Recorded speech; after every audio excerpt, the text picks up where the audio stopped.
Audio Jungle.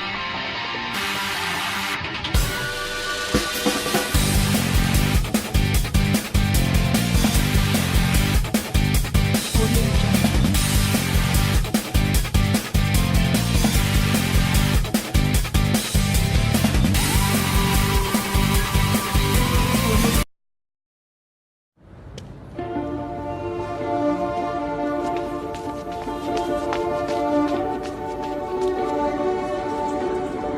إيش حيقولوا عنك؟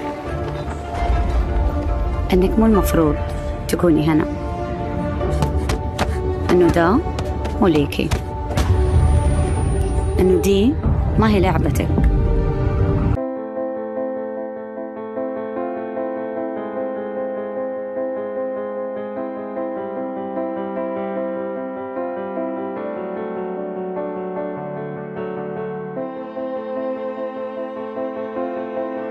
أو يمكن يقولوا إنك قوية،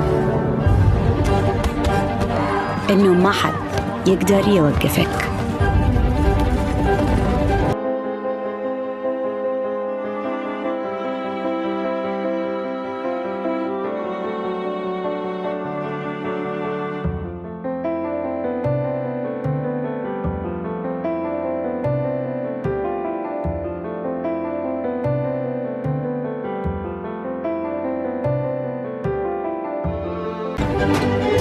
إنك حتلاقي طريقك،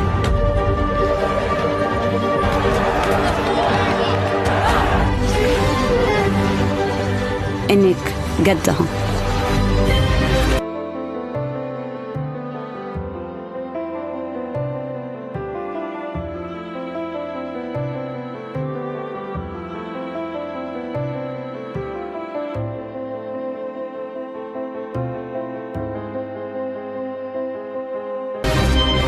إنك أبهرتيهم.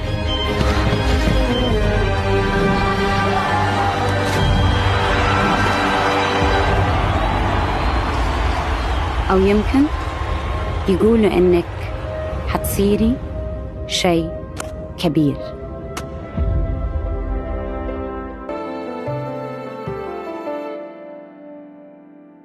Hey everyone, what's up? I'm Zendaya, and I'm so excited to introduce this amazing documentary series, Salam Dunk. One thing you might not know about me is that I really love basketball. I started playing when I was in kindergarten, and for a while I actually wanted to be a pro basketball player, more than I wanted to be an actress and a singer. So when I heard that there was a documentary about a group of young women in Iraq who started their own basketball team, I had to check it out. It's touching, it's funny, it's sad, and it's inspirational all at once, and it takes place in a part of the world that we rarely get a chance to see. These young women are so inspiring, and I'm really, really excited to be able to share it with you. So here it is, episode 1 of Salam Dunk.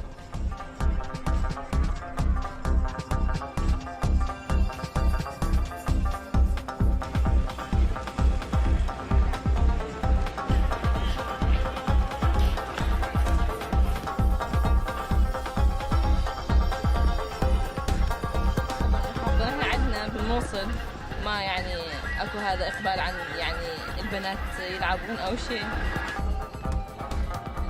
بوكشان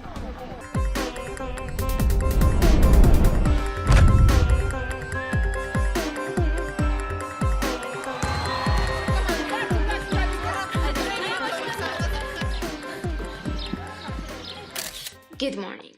It's 11:30 a.m., 31st of March. My name is Leylan, and I'm 20 years old. I was born in Baghdad, and I spent about 17 years of my life there. And then I moved to Suli, and it's going to be my 3rd year here. This is Michael Jordan. One day I'll be like him.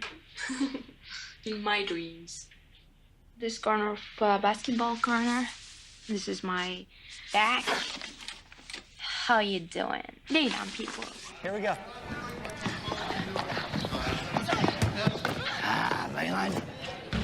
It's another easy basket. You've got to come back further. You've got to come all the way here. You cannot let her catch the ball here, behind you. That will kill us in a game. Come on.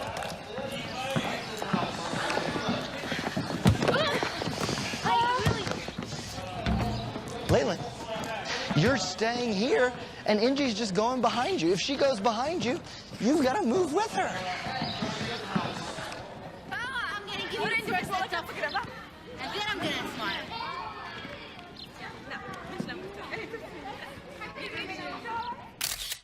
Safa, will you grab 2 of the bags of peas for Dilo's shins?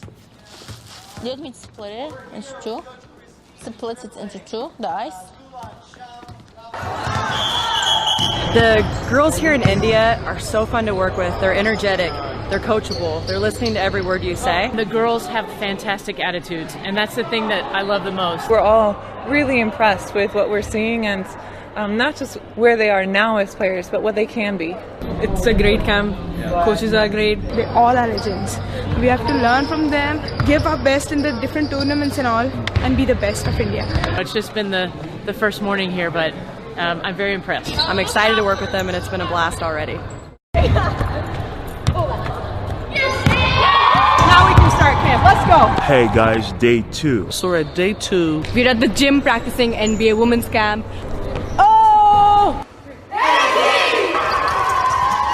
This is an incredible group of very intelligent girls, and so you can see them just carrying over what they learned from yesterday today, and so it's really fun to see their progress.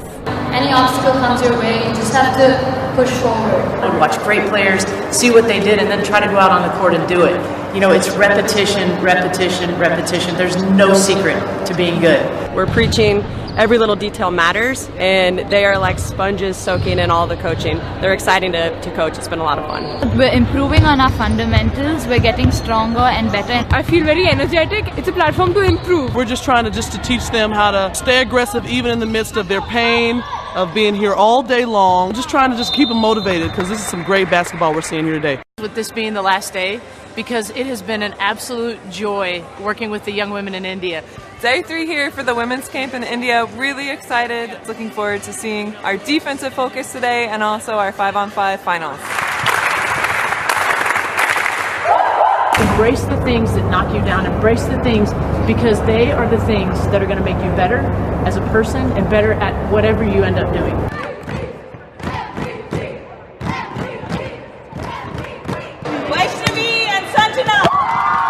The best thing about the camp is the coaches. So we learned that having a strong fundamental is the most important thing in the game of basketball. We would just want to encourage all the young women to just keep working on their game. Sky's the limit for these girls. They dream big, they're excited, they're bright. Whether you're a kid in the United States or you're a kid in India, it's all about skill work. And so to take this and do this on their own, that's truly what makes a great player. Iran's first female bodybuilder won't back down. Meet Shirin Nobahari. The Iranian 20-something is the first female bodybuilder in her country's history and a total force to be reckoned with. To some, she is known as a trailblazer, but to government officials, she is considered a threat to Iran's traditional conservative gender norms. Iran's Ministry of Sports doesn't recognize female bodybuilders, and until recently, women were banned from even attending sporting events in the country. In 2014, Iran faced international criticism when a woman was jailed for trying to attend a men's volleyball match. Soon after, officials relented and said they would allow women to be spectators of sports that weren't overly masculine. Shirin was reportedly arrested and thrown into jail last year for posting nude photos of herself on social media, which she denies doing. In Iran, posing nude for women can simply mean revealing any body part the law requires women to publicly cover, including the arms or an unveiled face. Shirin told Pop Sugar that these claims about her arrest are false and are only rumors. She believes this is an attempt to tarnish her bodybuilding career and her image. The arrest story is just one example of the many obstacles Shirin's had to face. Shirin is not allowed to participate in national or international competitions because of her gender, and often lacks the proper equipment to train. But these limitations don't faze Shirin. In fact, they've only pushed her more. She hopes to one day be recognized for her talent and athleticism and be accepted in a society that doesn't normally associate women with muscles. Her Instagram, which has more than 70,000 followers, is a collection of inspirational videos, photos, and quotes from Shirin, encouraging her fans, particularly women, to break taboos. And it doesn't look like the locker room has helped them. Let's just looks off Park with a fake. Zone defense straight away from Canada, trying to get French team off the rhythm. Johannes leans back, puts a rainbow three away. Fatigue, a little bit of disappointment, not a little bit, a lot of The temptation is to go to Maltzy every time down the floor, but others have to step up. And there, Johannes gets it inside to Miem. Add a completely new dimension to Chinese basketball. That was Johannes. They have missed 4 little bunnies that is just going to kill them. Johannes is feeling it. Yeah. She is on fire here in Tenerife. Oh, it was on Johannes, excuse me, the foul. Johannes is at it again. Breaks away, gets the 2. 18 points. He's at 11 now. I think she's got 14.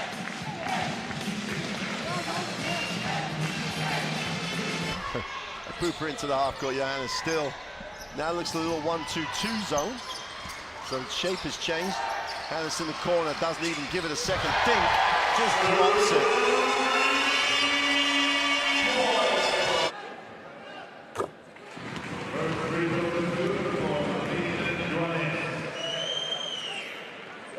Spanish fans that are coming into the arena watching this and thinking, well, I'm not surprised. This is a good team, but clearly to me.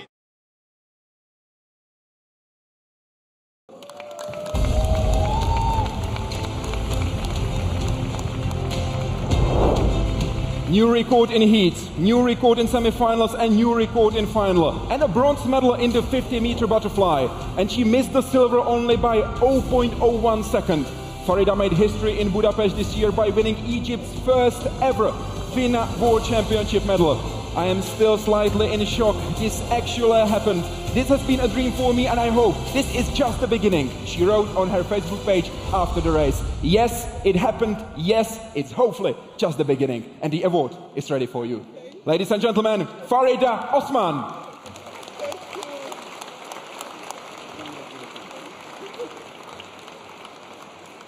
Big congratulations to you from all of us. Farida, you said that you just feel be in the water in the best way possible. You just feel be good when you are in the water. How do you feel now? Wow, I'm so happy and honored to be here with you all. Thank you so much, Anik, for organizing this great event, and thank you for recognizing me with this prestigious award. Being the first ever Egyptian ever to win a medal at World Champs is such a blessing. It's not only an historic moment for me, but also for Egyptian women, Arab and African women in general. I would like to thank my family. My dad is here with me tonight. I would like to thank my coach, the Egyptian Olympic Committee, and my country for supporting me along this way. So I hope this is just the beginning, and here's to many more to come. We'll meet with women from 3 different countries who have bucked convention, one by becoming a weightlifter.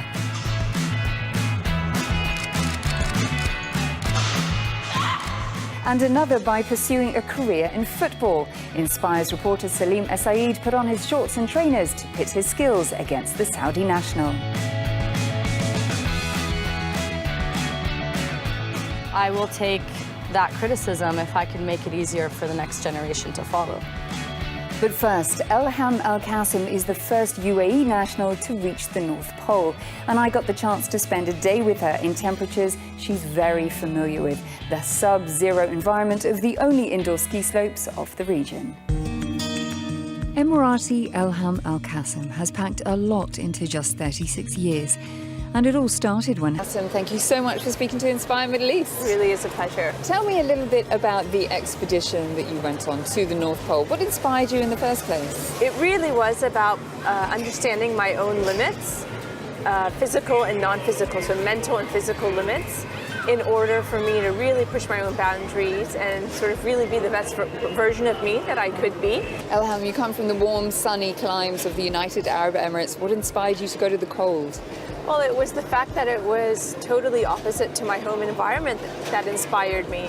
I didn't know how well I would do. I had no certainty of how I would manage the cold and whether I would thrive, not just survive in that environment on a sustained basis.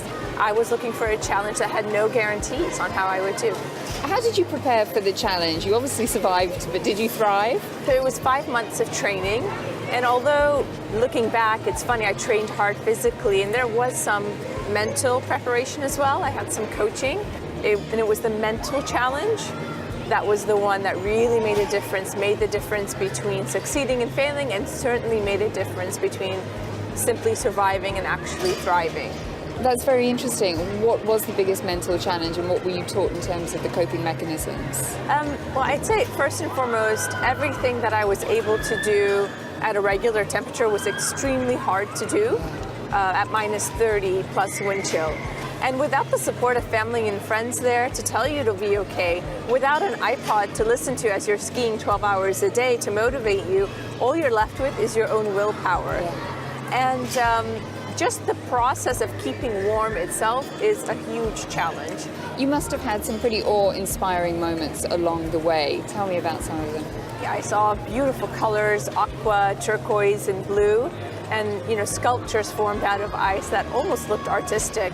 And every little detail out there was beautiful and inspiring, just from a pure perspective of what nature produces when it's untouched. Observing how the sun goes around you rather than over your head, because there's no night, so there's only day at that time in the North Pole. And then I think reaching the North Pole was probably the most inspiring moment. We had no certainty whether we would make it or not.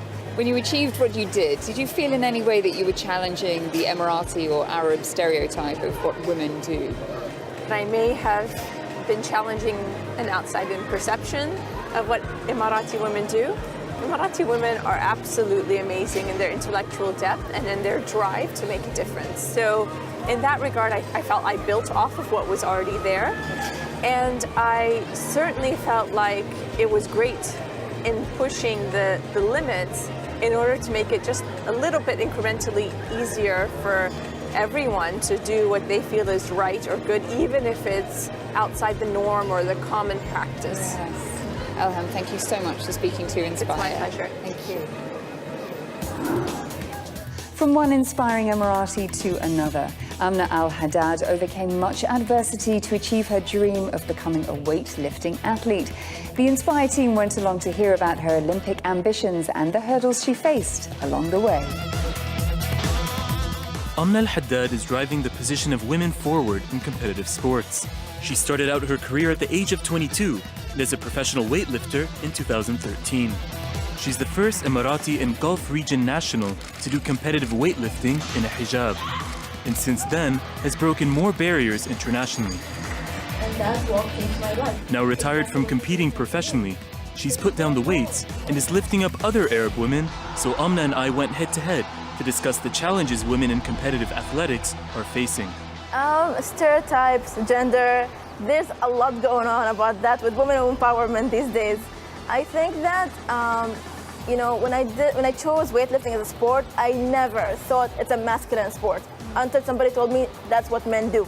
Are there any restraints or considerations training with a hijab or with wearing conservative dress? There is a lot of focus in the media right now about what women wear and doing sports. There's been a lot done recently about creating that choice for women to have a hijab, to wear a sports hijab while they're doing sports, and I think it's a great movement. So what role does a community play in being a female athlete in the UAE? When I first started my journey, it was very difficult to find the right coaching, and as a result of that, I actually had to coach myself. For that is not okay for someone who wants to train for the Olympics. Sometimes we have to go through things so that others don't have to go through it. It's not just women in the UAE who are breaking barriers. Women all over the region are leveling the playing field, and Saudi footballer Saja Kamal is one of them. Being the odd woman out is something Saja is used to in Saudi Arabia. She started playing football at the age of 4 in a country that has strict rules about women playing sports publicly. Since then, she continued going against the grain, breaking 2 world records with a team of women, playing a 90-minute FIFA-regulated match at the highest point on Earth at Mount Kilimanjaro, then again at the lowest point at Jordan's Dead Sea. And she's not done yet. Saja has more plans to push the limit. I met her in Dubai to find out how. MC Mary Kom defeated Olympic bronze medalist North Korea's Kim Hyeon-mi 5-0 in the light flyweight category, 48 kilograms, to enter the finals of the ongoing IBAR Women's World Championship in New Delhi. All the 5 judges ruled the decision in Mary's favor 29-28, 30-27, 30-27, 30-27, 30-27. The celebrated Indian boxer became the most successful pugilist in the Women's World Championship history by assuring herself a 7th medal. Earlier, Mary was tied with Irish legend Katie Taylor on the number of medals won before this edition. Mary has 5 gold medals and a silver medal to her credit. She last won a World Championship medal in 2010, a gold in the 48 kilograms category. I've beaten in the final only, so a little bit alert. That time I have beaten one-sided, doesn't touch me anything at all. So every boxer learns something, whether we lose or we win. That is again we analyze about how to my weakness, how to improve myself, defense and attacking, all strategy. That is even the boxer also learning about me, because everyone is coming. Those who are very strong in the category, in the same category, obviously they are learning. That's the same thing I did. With the Asian Games in Jakarta not too far away, the chance to meet, greet and mix it up with Pyongyang Supers holds greater meaning to the women's squad, which is why before the trip our Ko Roon-hee went down to the practice facility to hear directly from Seoul's players their thoughts as well as their expectations regarding their potential teammates across the border. The recent practice session for the South Korean women's basketball team at the National Sports Training Center in Jincheon, Chungcheongbuk-do Province was an extra special one. They practiced as usual, but with anticipation for a special series of games, friendly matches against their North Korean counterparts in Pyongyang. The games are scheduled to take place on Wednesday and Thursday. The decision to play the games was reached by the two Koreas at their sports talks in June to boost cooperation and strengthen unity. South Korean women's basketball team has been busy preparing for the upcoming game in Pyongyang. The players expressed their excitement at flying north and meeting their counterparts. I'm excited to go to North Korea and play games against them. I'm looking forward to the chance and opportunity. Coming together peacefully is awesome, through basketball. The players feel honored to participate in the basketball games in Pyongyang. I hope our team can contribute to improving inter-Korean relations. This will be the 4th time the two Koreas meet on the basketball court. The most recent match was held 15 years ago in 2003. The team's head coach says he will use this chance to build strong ties with the North Korean players. The North Korean basketball team is known for being very well organized. They're also very good defensively. With this opportunity, I hope our team maintains a good relationship with the North Korean team. Meanwhile, Seoul and Pyongyang's female basketball players will meet again at the upcoming 2018 Asian Games in Jakarta. It'll be just the 2nd time for the two Koreas to form a unified team at a major international sporting event, after they formed a joint women's ice hockey team at the Pyeongchang Winter Olympics. Ko Roon-hee, Arirang News. Congratulations on your bronze medal. This is your first world medal in this category. How are you feeling right now? Thank you very much. I feel very tired, but I'm really, really happy. Last year I was 2nd in World Open Championship, and this is award for all my work all these years.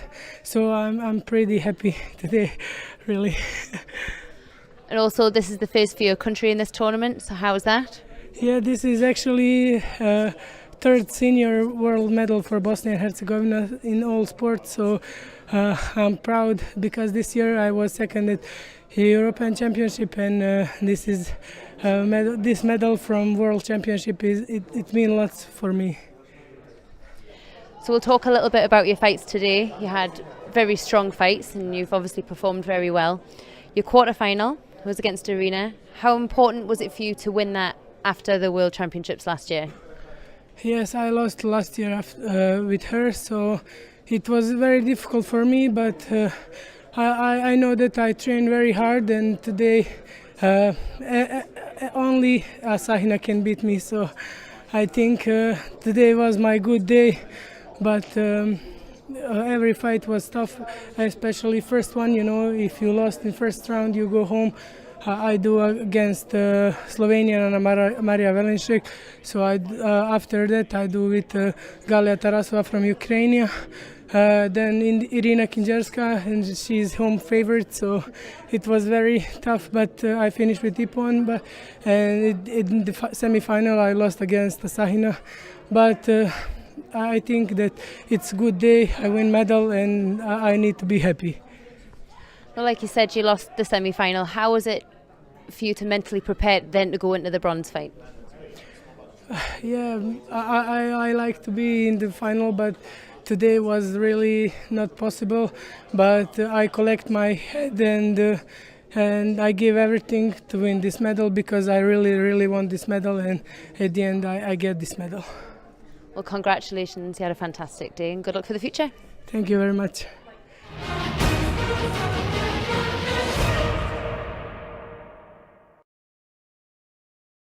Dean Rasher-Smith, Women's Athlete of the Year in Europe. How does it feel? It feels amazing. I really did not expect to win the Women's Athlete of the Year because there are obviously so many incredible athletes in the continent. I've spent my years watching them win Olympic titles, world titles. So to think that this year you guys all think that I'm the Female Athlete of the Year is crazy. So firstly, thank you so much. Yeah, thank you.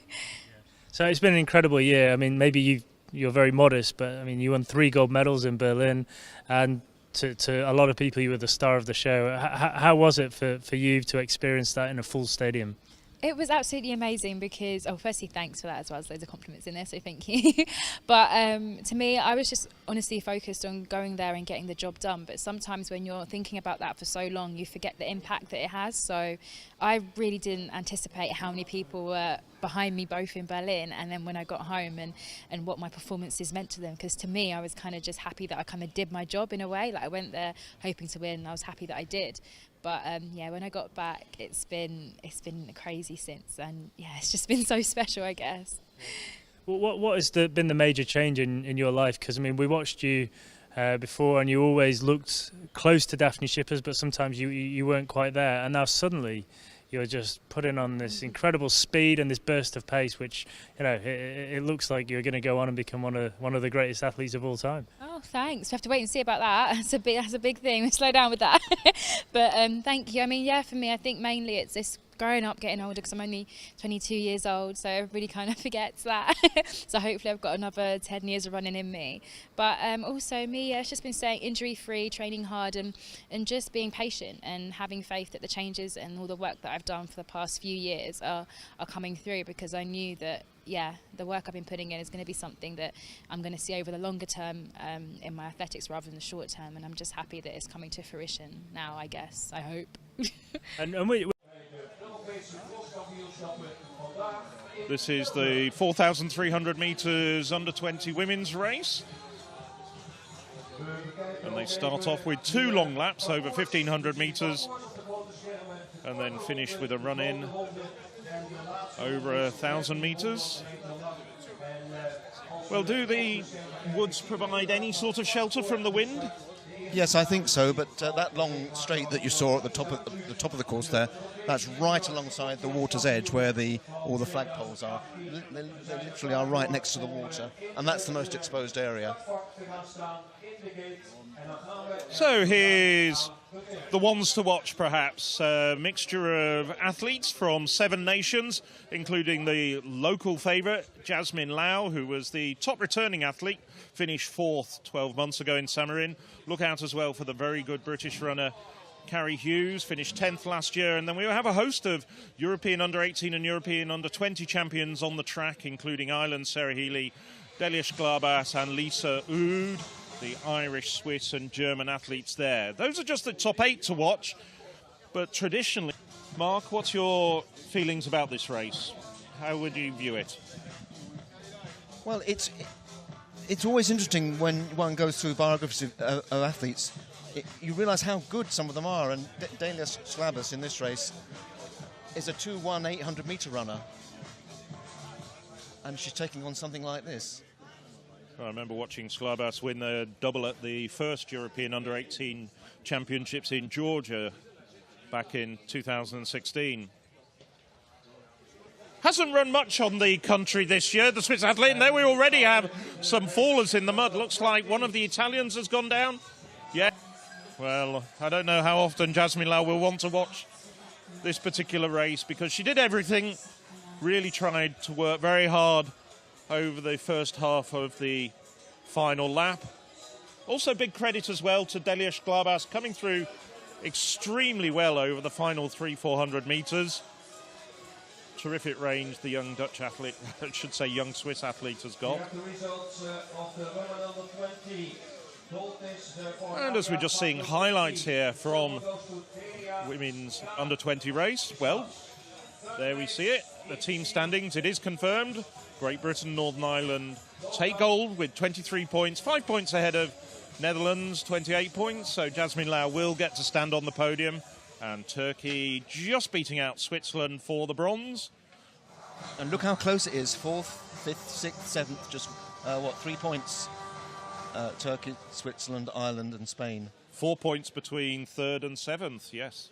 Very close indeed. There are the teams.